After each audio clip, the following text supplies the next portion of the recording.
అలా బయలుదేరినటువంటి శంకరుడికి విచిత్రంగా కొన్ని మాటలు వినబడ్డాయి. శంకరా, నన్ను విడిచి వెళుతున్నావా అని. వెనక్కి తిరిగి చూశారు శంకరుడు. అది కృష్ణుడి యొక్క మాటలు. ఇక్కడ చాలా విచిత్రంగా ఉంటుంది సంఘటన. శంకరాచార్యుల వారి ఇంటి దగ్గరలో, పూర్ణానదీ ప్రవాహానికి దగ్గరలో ఒక కృష్ణ మందిరం ఉండేది. పూర్ణానదీ ప్రవాహానికి ఆ కృష్ణ మందిరం కాస్త శిథిలమై, అక్కడ ఉన్నటువంటి కృష్ణుడు కూడా సరైన ఆరాధన జరగట్లేదు. అలాంటి పరిస్థితుల్లో శంకరులు కొంతకాలం అక్కడ ఉండి ఆ కృష్ణుని పూజించారు. ఇప్పుడు శంకరులు వెళ్ళిపోవడంతో ఆ మాటలు వినబడగానే శంకరులు వెనక్కి తిరిగి ఆ కృష్ణుని యొక్క విగ్రహాన్ని తీసుకొచ్చి ఒక దగ్గర ప్రతిష్ఠ చేసి పూజించి కొంతమందికి అప్పచెప్పి బయలుదేరుతున్నారు. ఇక్కడ ఈ సంఘటనలో కొన్ని సంకేతాలు మనకు తెలుస్తున్నాయి. మనకి మహాభారతం ద్వారా యతో ధర్మస్తతో కృష్ణ అన్న మాట ఉంది.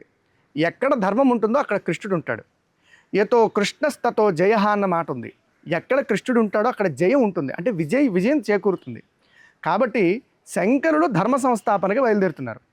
కృష్ణుడిని ప్రతిష్ఠించడం ద్వారా ధర్మము ద్వారా వచ్చేటువంటి విజయం ఆయనకు చేకూరుతుంది అనే సంకేతంగా ఈ సంఘటన తెలుసుకోవాలి.